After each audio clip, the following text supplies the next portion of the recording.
नमस्कार friends, planet hub channel में आप सभी का फिर से हार्दिक स्वागत है। और इस बार सब्जेक्ट रहेगा तुला राशि फलादेश 15/9 से लेकर 15/10/2022 2022 के लिए बात करेंगे। तुला राशि शुक्र के घर की राशि की बात करेंगे और राशि का जो स्वामी है शुक्र महाराज, वो सी राशि में निकलकर 24 सितंबर को बुध के साथ युति बनाएगा और वहाँ ऑलरेडी सूर्य, बुध और शुक्र बैठेंगे। दो ऑलरेडी बैठे हुए हैं और शुक्र महाराज भी 24 सितंबर से सी राशि को छोड़ के बुध के घर की कन्या राशि में प्रवेश करेंगे। और लग्नेश का जाके नीच का होना वो थोड़ा माइनस पॉइंट बता रहा है।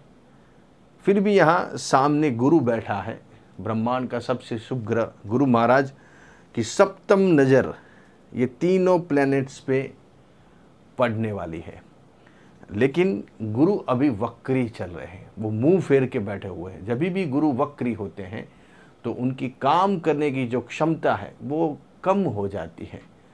जो आदमी 100% काम करता है वो यहाँ 30 से 35% ही काम करते हैं, तो बाकी के 60-75% वो काम नहीं करते हैं। तो यहाँ जो नज़र है उनकी वो बहुत कम गिरेगी, बहुत लिटिल गिरेगी। बैठे हुए हैं बस वो ही एक पावर दिखाई देगा। बाकी नज़र मुंह फेर के बैठना, आप अगर कोई किसी से बात करने ऑफिस में जाते हैं, आप बैठे हो कुर्सी पे और वो सामने उल्टा होकर आदमी बैठेगा आपके सामने कुर्सी के ऊपर, तो आप किस तरह से उसके साथ बात करेंगे। तो यहाँ ऐसे गुरु महाराज अभी वक्री हो गए, रिट्रोगेट हो गए हैं, मुंह उल्टा करके बैठे हैं। फिर भी वो बैठे हैं तो कुछ उसके वाइब्रेशन तो आते ही है। तो यहाँ नज़र थोड़ी कम गिरेगी, फिर भी गिरेगी, लेकिन थोड़ी यहाँ आपको तकेदारी संभल के चलना जरूरी हो जाता है। यहाँ सप्तम स्थान में राहु और राशि में केतु का भ्रमण, शनि चल रहा है वक्री होके 4th हाउस के अंदर, और मंगल अष्टम स्थान में। यहाँ सप्तम स्थान का स्वामी और धन का स्वामी अष्टम स्थान में बैठा हुआ है।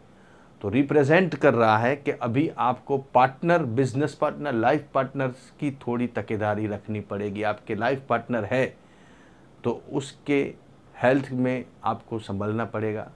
हेल्थ में कुछ इश्यू वगैरह हो सकते हैं, तो पहले से आपको तकेदारी रखनी पड़ेगी।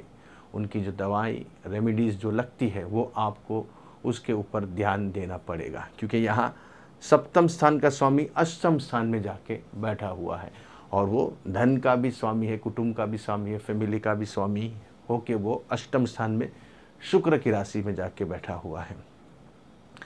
यहाँ जो मेन बात है वो बात है, यहाँ 30 डेज़ के अंदर आपके 3 प्लैनेट्स 12th हाउस में भ्रमण करेंगे और राशि में ऑलरेडी केतु महाराज भ्रमण कर रहा है।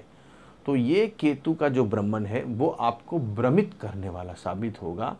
भ्रमित करने का मतलब होता है कि जिस प्लानिंग, जिस सोच से आप काम कर रहे हो वो प्लानिंग, वो सोच आपकी गलत हो सकती है। कहीं ना कहीं आपकी प्लानिंग में कुछ न कुछ ऊपर नीचे हो सकता है।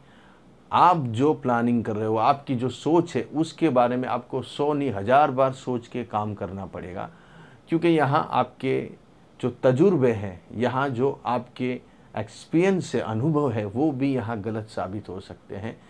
क्योंकि समय जब आपकी फेवर में नहीं रहता है तो आपने सीखा हुआ काम भी, 100 बार किया हुआ काम भी आपसे एक बार नहीं होगा। ये वक्त का हिसाब होता है, वक्त बादशाह होता है, इसलिए वक्त का तकाजा रख के अपने को चलना पड़ता है। तो यहाँ सप्तम स्थान में राहु और चंद्र के ऊपर केतु। राहु एक ऐसा प्लैनेट्स है जो व्यक्ति को बदनामी, अपयश देने की ताकत रखता है। तो यहाँ सप्तम स्थान में है, तो यहाँ कोई भी अदर पार्टनर, अगर आप मेल हो तो आपके जीवन में फीमेल आ सकती है, अगर आप फीमेल हो तो आपके जीवन में कोई मेल आ सकता है। लेकिन उसके लिए आपको थोड़ा समय देना पड़ेगा। कोई भी चीज़ अगर आपके जीवन में नहीं आती है तो आपको उसके प्रति पहले उसका पूरा देखना पड़ेगा, बायोडेटा देखना पड़ेगा, फिर उसके साथ आगे कितना चलना है, किस हिसाब से चलना है, वो सब सिस्टम से आपको काम करना पड़ेगा। लेकिन सिस्टम्स अगर आप भूल गए, आपने सिस्टम्स के ऊपर चले गए, सिस्टम्स के आजू बाजू चले गए, तो वो आपको समस्या, प्रॉब्लम आपके लिए खड़ी कर सकते। मेरा कहने का मतलब एक ही है कि आप जिस मेल फीमेल मात्र के लिए आप अट्रैक्ट हुए, इन्फ्लुएंस हुए, आपको क्रश हुआ, लव हुआ है, आप अफेयर से जुड़े हुए हैं, या लिव इन रिलेशन में जुड़े हुए हैं, या आप कोई एंगेजमेंट से जुड़े हुए हैं, या शादी ब्याह से जुड़ने की आप कोशिश कर रहे हो, या उसके लिए आप एफर्ट कर रहे हो, तो यहाँ आपको 100 बार सोच के उसके लिए आगे बढ़ना पड़ेगा। क्योंकि यहाँ आपकी जो सोच है, आपका जो व्यूज़ है, वो कहीं गलत हो सकता है उनके बारे में, क्योंकि ग्रह गलत है अभी चल रहे, अभी ग्रह आपके पॉजिटिव नहीं चल रहे हैं। इसलिए बिजनेस, जॉब में भी आपको बहुत ऊपर नीचे हो सकता है, उतार चढ़ाव आ सकता है। आपके हाथ में आई हुई जॉब जो बरसों से आप कर रहे हो, वो भी अभी जा सकती है। नई जॉब मिलने के लिए आपको बहुत जद्दोजहद करनी पड़ सकती है, एफर्ट करना पड़ सकता है, और मिलने के बावजूद भी आपको वहाँ जिस हिसाब से आपको रहना है वो हिसाब से आप रह नहीं पाओगे। तो मेरा कहने का मतलब एक ही है कि आपको इस टाइम के अंदर बहुत ही सोच समझ के प्लानिंग करके आगे बढ़ना है। कोई भी डिसीज़न हड़बड़ी में, ज़बरदस्ती या जल्दबाजी में नहीं लेना है, क्योंकि अभी आप कहीं गलत हो सकते हो। क्योंकि कभी आपका जो प्लानिंग है, जो आपने तीर मारा है, वो तीर कहीं आपका दूसरी जगह जा सकता है और आपके ऊपर ही घूम फिर के आगे वो आपको भी लग सकता है। इसलिए ग्रह अभी आपके फेवर में नहीं है। खास करके आपकी जो सोच है वो बहुत नेगेटिव हो गई है, बहुत आपको डर लग रहा है, कोई अंदरूनी डर आपको सता रहा है। आपको लग रहा है कि मैं क्या करूं, किस तरह से करूं, कैसे करूं। वो डर आपको अंदर ही अंदर सताया जा रहा है, खाया जा रहा है। क्यों? कि यहाँ आपकी राशि के ऊपर केतु का भ्रमण चल रहा है। केतु एक ऐसा प्लैनेट्स है जो व्यक्ति को निहाल कर देता है और व्यक्ति को एक ही दिन में झटके में उसको पायमाल भी कर देता है। राजा को रंक और रंक को राजा बनाने की ताकत केतु राहु के अंदर बैठे हुई है। तो यहाँ राशि में केतु चल रहा है। आपने पिछला 10 साल का जीवन कैसे जिया है उसका अभी हिसाब किताब होगा। इन शॉर्ट बात यही होगी कि आपने कैसा जीवन जिया है।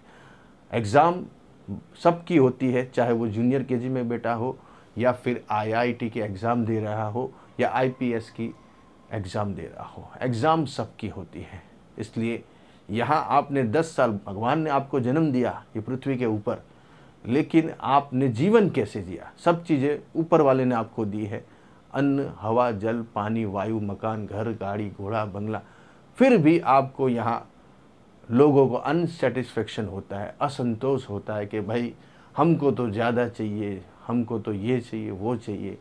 तो यहाँ आपको 10 साल आपने पिछला जीवन कैसा जिया उसका यहाँ हिसाब किताब होगा। अगर आपने अच्छा जीवन जिया है तो आपका नाम हो जाएगा।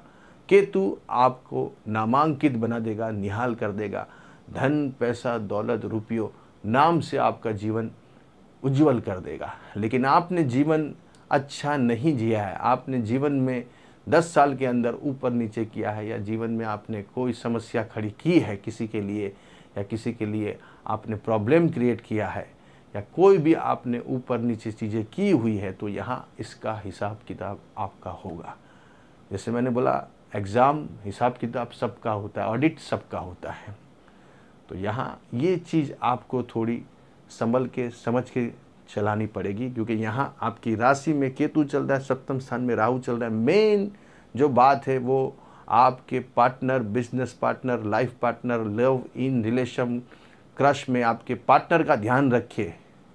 आप मेल है तो फीमेल का ध्यान रखिए, फीमेल हो तो मेल का ध्यान रखिए। अभी आपके बीच में भी अनबन चल रही है। अगर आपकी तुला राशि है तो आपके साथ, आप जिसके साथ जीवन जी रहे हो उसमें आपके साथ अनबन हो रही है, मन मुटाव हो रहा है। आपके बीच भी थोड़ी थोड़ी चीज़ों को लेकर झगड़े फसाद हो रहे हैं। तो ये सब सिम्टम्स हैं कि टाइम आपका अभी सही नहीं है। इसलिए आपको बहुत सोच समझ के प्लानिंग करके आगे बढ़ना है। ये महीना तो आपके लिए बहुत ही सोचने वाला है, क्योंकि लग्नेश आपका नीच का हो जाएगा, वो भी 12th हाउस में। 3 ग्रह 12th हाउस में भ्रमण करेंगे। ऑलरेडी बुध वक्री चलेगा 10 सितंबर से 10 अक्टूबर के बीच में। तो यहाँ आपको बहुत तकेदारी रखनी है। यहाँ कुछ भी डिसीज़न नहीं लिया, ये जो 30 दिन है उसके अंदर आपको कोई भी डिसीज़न नहीं लेना, कोई भी प्लानिंग नहीं करना है, कुछ भी उसमें आपको बहुत संभल के सोच के आगे बढ़ना है। ये 30 डेज बहुत संयम, शांति, धीरज से आपको निकालना है। जो भगवान, जो अल्लाह, जीसस को आप मानते हो, उनका नाम लीजिए, भगवान का नाम लीजिए, गरीबों की मदद कीजिए, अपंगों की मदद कीजिए। केतु अपंगों की मदद करने से खुश होता है, केतु का दोष ख़त्म होता है। जो ज़रूरियातमंद लोग हैं, जो भूखे हैं, जो प्यासे हैं, जो कपड़े नहीं हैं, उनको आप मदद कीजिए। केतु का दोष आपको 100% कम हो जाएगा।